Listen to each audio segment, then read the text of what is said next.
headlines this hour. President Park Geun-hye replaces about half of her 17-member cabinet in a first major shakeup since taking office last year in hopes of turning things around after the April ferry disaster. The 2014 World Cup in Brazil kicks off with an opening ceremony and the first match between the host country and Croatia. And U.S. President Barack Obama says Iraq needs America's help immediately and over the long term as Islamist militants advance across the country.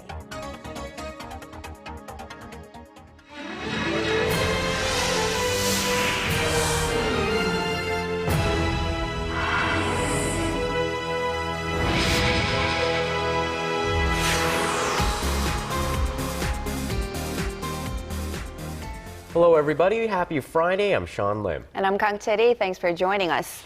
We begin with President Park Geun-hye's big shakeup today of her cabinet in line with her plans to reset the government to go full steam ahead for sweeping reforms. She nominated 7 new ministers out of a total of 17 on this Friday. Our presidential office correspondent Choi You-sun gives us the breakdown.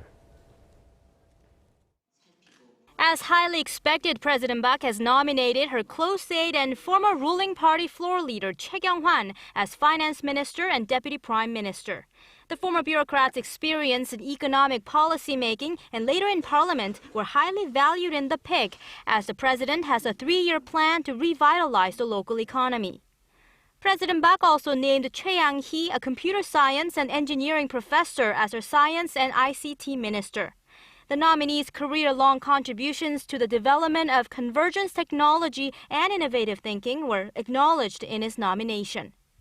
For new education minister and second deputy prime minister Kim Myung-soo, the president of the Korean Educational Research Association was named. He is expected to play a key role in reforming the country's education system. Chung Jong-sop was nominated to replace Security Minister Kang Byung-gyu, who came under fire for the government's lax management of April's ferry accident. As our culture minister, President Park named Chung Sung-gun the president of Arirang TV and Radio. The presidential office spoke highly of the former journalist's excellent communication skills and understanding of the president's administrative philosophy.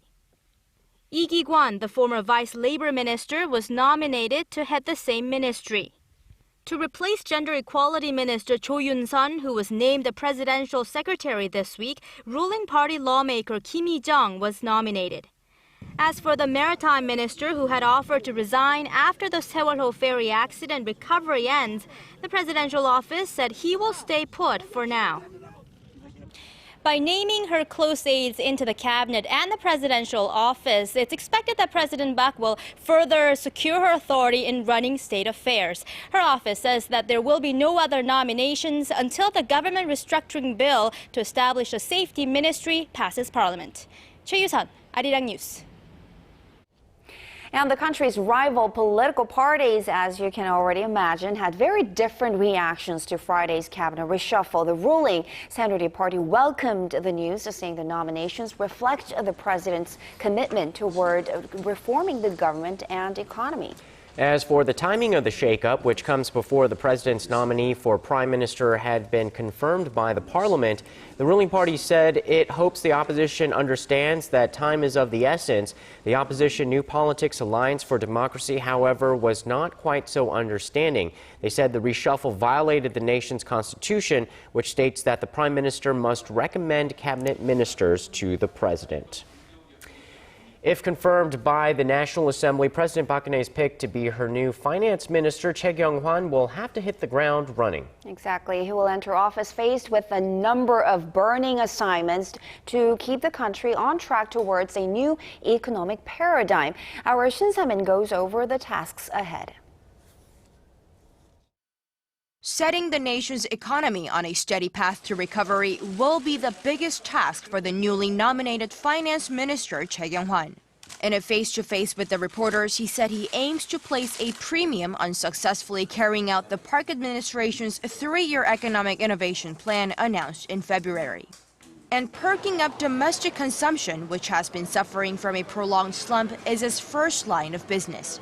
The nation's slow recovery is well reflected in a recent report by Korea Development Institute, which lowered its growth outlook for this year by 0.2%, citing a negative impact from slow consumption in the private sector, influenced by the April ferry disaster.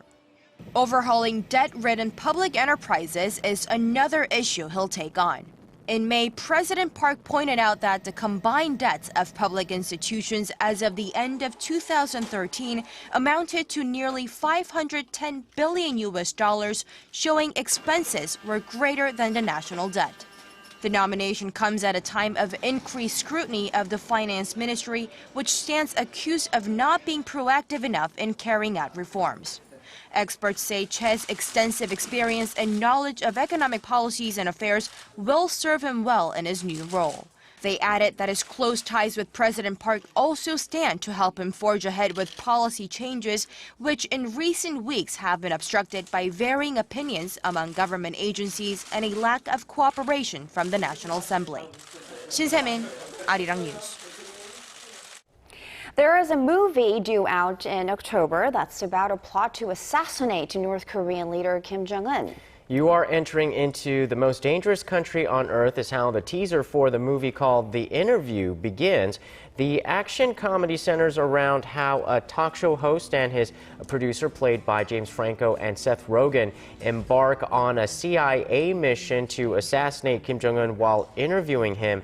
Kim Jong-un is portrayed in the film by Korean-American actor Randall Park, and there's been no word on whether it will be released here in South Korea. And I'm not quite sure how to take this. It doesn't sit well with me for some reason. Why? It seems a little bit bold and quite bold? maybe even irresponsible in terms Why? of the relations between. We're trying to create good relations, and we're pointing out specifically by name another country's leader in a movie where the plot is about assassination. But there are so many movies out there, you know, terrorists trying to get American presidents all the time. But always fictional characters. In this case, it refers to an actual person that we're trying to cultivate relations with. I don't know if it would go over so well if you made a movie that said we're going to assassinate Barack Obama or assassinate the current South Korean president. And then made the character look like Barack Obama. Yeah, and make it well, I get your portrayal. point. But I'm certainly watching this movie. I mean, you know why? Because I mean, I think it's pretty sad that he's portrayed in movies like this. But certainly out of curiosity, and they did some serious research. Right. Apparently, the production team and one of the main characters and the production guy, he says the truth is so crazy that you didn't need to make anything up about North Korea. Well, we know so that's very probably much the curious. case. Yeah, and Kim Jong-un's already been the star of a video game. So I guess this we is just recently the talked next about that. extension of his franchise, although I don't think he's getting any royalty cuts.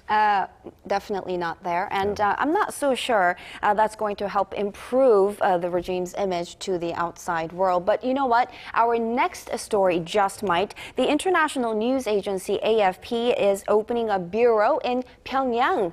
And by the end of the year, that's according to French weekly Le Point. Right. The possibility was believed to have been discussed in April when the AFP delegation, led by its global news director Philippe Massonnet, visited North Korea. If the bureau opens, AFP will become the fifth foreign news agency operating in the reclusive state.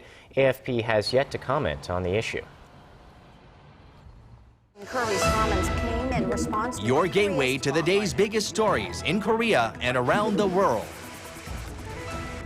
Breaking news, the hottest interviews, and a whole lot more.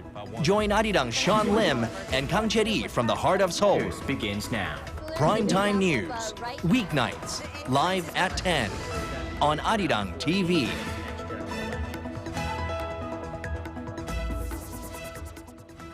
Nearly 1 decade after launching negotiations, Korea and Canada have finally initialed a free trade agreement. It's expected to be sealed before the year is up and go into effect next year. Our Hwang Jie reports.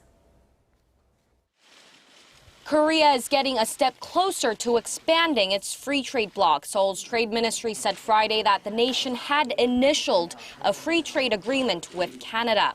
The two countries promised to do the official signing in the second half of this year, and if all goes well and the two nations' parliaments sign off, the bilateral trade pact is expected to take effect in 2015.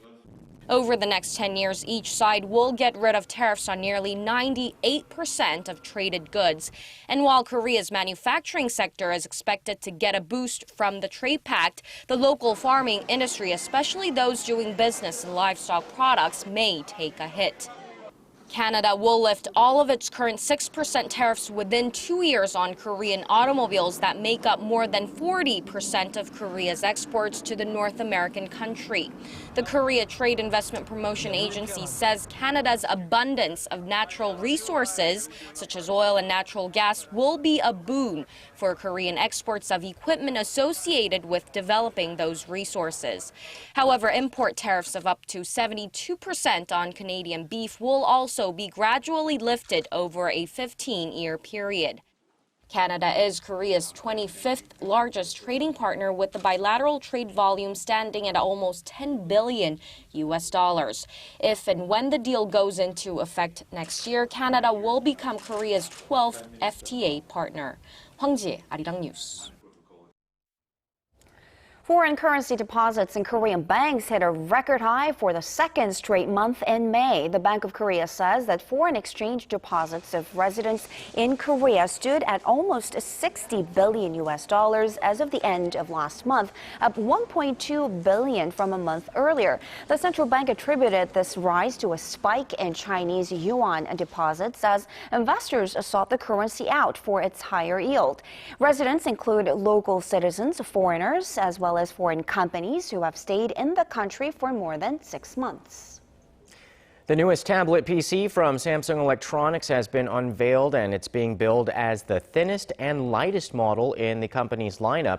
The current curtain on the Galaxy Tab S was pulled back at a launch event in New York on Thursday. It comes in two sizes with either a 10.5-inch or 8.4-inch display, both boasting richer colors than standard LCD screens. The device, set to be released around the globe in July, features an AMOLED and adaptive display that automatically adjusts screen brightness depending on the application being used. Taeyang, a member of Korean pop idol group Big Bang, is now the highest-ranking male K-pop star on the Billboard 200 chart. The 26-year-old's second album, Rise, landed at 112 this Friday, surpassing all Korean male artists thus far. It also marked the third highest-charting K-pop album ever on the Billboard, following ones put out by fellow YG compatriots 21 as well as Girls' Generation. Korean rapper Psy and his hit song Gangnam Style reached #2 on Billboard's Hot 100 chart in 2012, but as a single, not an album. The Rise album also ranked at #1 on Billboard's World Albums and Heat Seekers albums charts. And it's time now to recap this week's domestic headlines. Our Yulian is here with us. Thank you very much for that. The 2014 World Cup has been hogging the headlines here in Korea as well. Now, 중앙일보 headline reads, from 1954 to 2014, World Cup, a chance for hope. Now, the photo right below is actually a photo that dates back to the night just before the 1954 World Cup, when Korea beat Japan 5-1 in the Asian preliminaries. This was when Korea was struggling to recover from the Korean War, and the article notes that when Korea beat Japan, the very country that colonized and ruled Korea, the Korean people were given fresh hope. Now, the paper compares the hard times back in the 50s to Korea of today, when the country is reeling from the April ferry disaster that's left more than 300 people dead or missing. Now, the paper cites an expert who says the World Cup could be a chance to uplift the country's low spirits. Now, staying with the World Cup, but looking at some state-of-the-art technology. A 조선일보 headline here reads, Germany's tank corps grows stronger with big data. Now, the tank corps is actually how Koreans refer to a Germany soccer team. Now, the blue 4 dots seen here, 2 on the shoulder and 2 on the knees, indicate where the sensors are attached to collect data on the player, such as velocity, the heart rate, and also the direction of shooting by the minute. Now, as you can see, all the data is being sent to a central server, which is where it is analyzed, then sent to the coach's tablet PC. The coach then came up with proper training methods and tactics, and even calculated the chance of a specific player making a successful pass or goal. Now, it's been exactly 59 days since the tragic Seoul ferry disaster, and still the tragic stories continue to break our hearts. Now, the title of this story, with a headline that says, "A mom, dad, brother, all dead, a 7-year-old youngest son represents mourning family." Now, you see on the right here the photo of the family of the 4, and like the headline says, the boy is actually the only remaining survivor. And also the photo below, taken by a survivor, shows his mother holding onto a life jacket inside the ferry during the time of the accident. She reportedly asked crewmen to make an announcement about finding her youngest son, and only when she heard that he was safely rescued out of the ferry did she put on the life jacket. Her body was found in the sunken ferry days after the accident. The bodies of the boy's older brother and father were found drifting in waters around the site of accident days and weeks later. Now, the 7-year-old boy stands alone at the mortuary with his uncle seen in the photo here. And I'll leave it at that for this week's look at stories from the Korean dailies.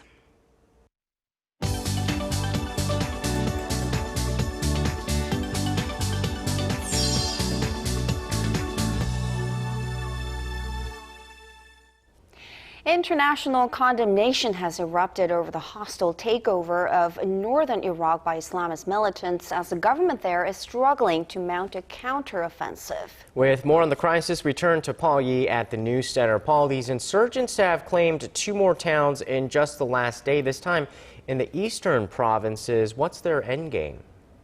Well, these ultra-extremist militant group is threatening that they won't stop until the Iraqi capital has fallen. The rebel fighters have faced little or no resistance in their advance towards Baghdad, with reports saying that entire divisions of the Iraqi army have already surrendered. Meanwhile, we're now hearing that Iran has pledged to help Iraq fight off the insurgency, with 2 battalions of special forces already en route to help the Iraqi government. This as U.S. President Barack Obama says the turmoil there demands immediate help. I don't rule out anything because we do have a stake in making sure that these jihadists are not getting a permanent foothold in either Iraq or Syria, for that matter.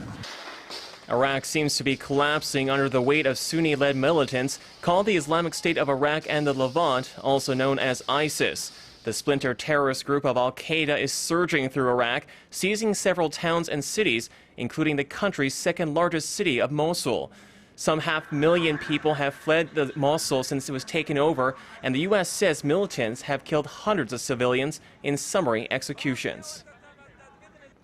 And turning now to the U.S., the American soldier Berg Bradal has returned home after being held captive by the Taliban for 5 years.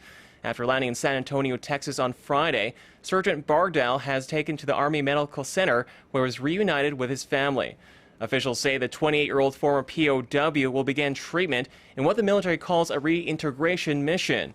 Bardal was handed over to U.S. forces in Afghanistan last month in exchange for 5 Taliban commanders who were held in Guantanamo Bay. His release, however, has sparked a firestorm of controversy. Critics from both sides of the political spectrum have condemned the prisoner swap, as Congress was not given any advance notice, adding that the Obama administration violated its policy against negotiating with terrorists. In congressional testimony on Wednesday, Defense Secretary Chuck Hagel said the swap deal was messy and imperfect, but defended the decision. Some of Bardal's former comrades have also voiced outrage, saying he had deserted his platoon and cost the lives of 6 soldiers who went looking for him. The Pentagon has concluded he left his post without authorization and will investigate the circumstances of his capture. And finally, a deadly mine collapse in Ukraine has left at least 7 people dead and 2 missing. State emergency services say rescue workers have been working through the night to save those still trapped underground. Authorities say a methane gas leak triggered the explosion that ripped through the mine on Thursday, 300 meters below ground. The subsequent blast caused the mining shafts to collapse and damaged ventilation systems. As part of their ongoing investigation, officials say the site was operating illegally and ignored safety regulations. It is an illegal coal mine, according to our current findings. It has no contract of permanent and obligatory provision of rescue services between this mine and trained rescue stations, as is compulsory. This enterprise has no official records. Many of Ukraine's industrial mines are known to be underfunded and poorly equipped. The coal mine is located in the small town of Krovsk in the east of the country near the regional capital Donetsk, where pro-Russian separatists continue to clash with government forces. And that wraps up our look at international stories making headlines around the world. I'll see you back here tomorrow night.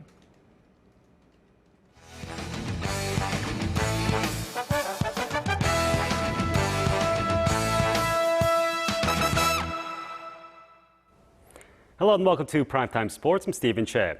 Well, the World Cup is officially underway in Brazil. Over 60,000 fans filled Arena Corinthians in São Paulo, and an estimated 3 billion viewers were expected to tune in for the opening ceremony and first match of the tournament between Brazil and Croatia. Song Ji-sun joins us and tells us about that, as well as the matches to look for this weekend.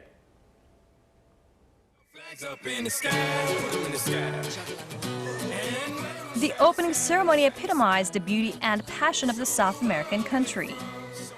The theme of the performance was nature, the people, and the sport itself, and for the finale, the bowling center split into a stage for pop singers Pitbull and Jennifer Lopez, who sang the official song, We Are One.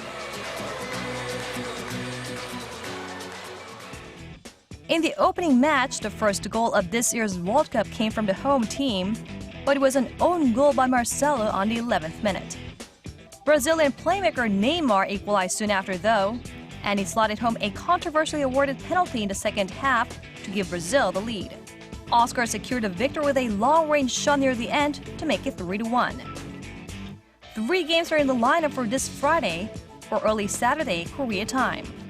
Starting with Group A, Mexico kicks off the first game versus Cameroon at 1 p.m. in the city of Natal. That will be 1 a.m. on a Saturday morning here in Seoul. And we have the Group B match, one of the most anticipated between Spain and the Netherlands. They made in the final back in South Africa 4 years ago, with the Spaniards coming out on top and picking up the trophy for the first time. Chile, another strong shot from the continent, will go against Australia at 6 p.m. at Cuiabá, the same venue at which Korea will play their first match. Song Ji-sun, Arirang News. And of course, South Korea's first match will be against Russia next week. And you can be sure that the Red Devils will be out in full force to root for the Taeguk Warriors. With their usual stomping ground at Seoul Plaza occupied by the Sewol Ferry Victims Memorial, organizers secured the nearby Gwanghwamun Square for their street cheering. There, alongside the statues of historical greats King Sejong and Admiral Lee Sun-shin, they'll show up in a sea of blazing red to chant and cheer for their team. And moving on to the NBA Finals, the San Antonio Spurs torched the defending champions, the Miami Heat, 107-86, to take a seemingly insurmountable lead in the series. The Spurs' Kawhi Leonard was clutch, going for 20 points and 14 boards, with solid performances by Tim Duncan and Tony Parker. Now, the Heat will have to dig deep to stop the Spurs, but history is stacked against them as no team has ever come back from a 3-run deficit in the finals. Now, Game 5 takes place on Monday at 9 a.m. Korea time. And wrapping up, it's Friday's top KBO matchup between the Tucson Bears and Samsung Lions. Now we go to the first inning. It's Tusan's Hong Seung-eun. He smacks a double to right for 2 scores. And then we go to the bottom of the inning. It's the other team's Choi Taeyang. He hits into the double play, but a runner scores for Samsung. It's 2-1 Bears. Then in the 6th, Samsung's Michael Navarro smacks a long ball to tie it all up, and Choi Yang-hee and also Park Seok-min hit back-to-back homers in the next inning to put the Lions up 4-2. But Jorge Cantu hits a 3-run shot to center field, and Tusan goes on to win this one 6-4. And looking at the other games, we have Lotte defeating Kia 8-6. Meanwhile, Hanwha and NC are still battling this one out. It's 5-2. Hanwha's up in the 8th, and SK and LG, it's tied up 9-9 in the 10th inning. Well, that's all I have for now. This has been Stephen Che. I'll see you back here later for more from the world of sports.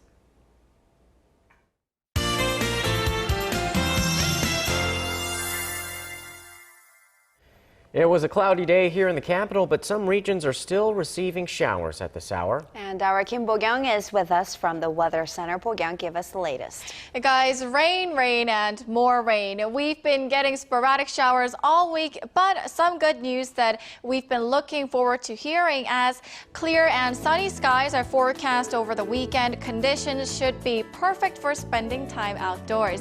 In the meantime, at the moment, light drizzles are dropping over Chungcheong, Bukdo and both Gyeongsang-do provinces. Now, taking a closer look at what's going on out there, we are seeing cloudy skies, but there's some relief as the layer of unstable atmosphere moves out towards the East Sea. Those on the eastern coast might want to keep in mind that 5 to 10 millimeters of rain should fall through later tonight. Moving on to Saturday's readings, Seoul and Gwangju hit 29 degrees, while Daegu soars to a hot 31. On to other places, Jeju makes it to 26, Dokdo and Mangkumgang reach 20 and 27. That's all your weather for this hour, and I'll be back with the latest after midnight. Bo-kyung, thank you very much. And that does it for this edition of Primetime News. Thanks for watching and enjoy your weekend. We'll see you soon.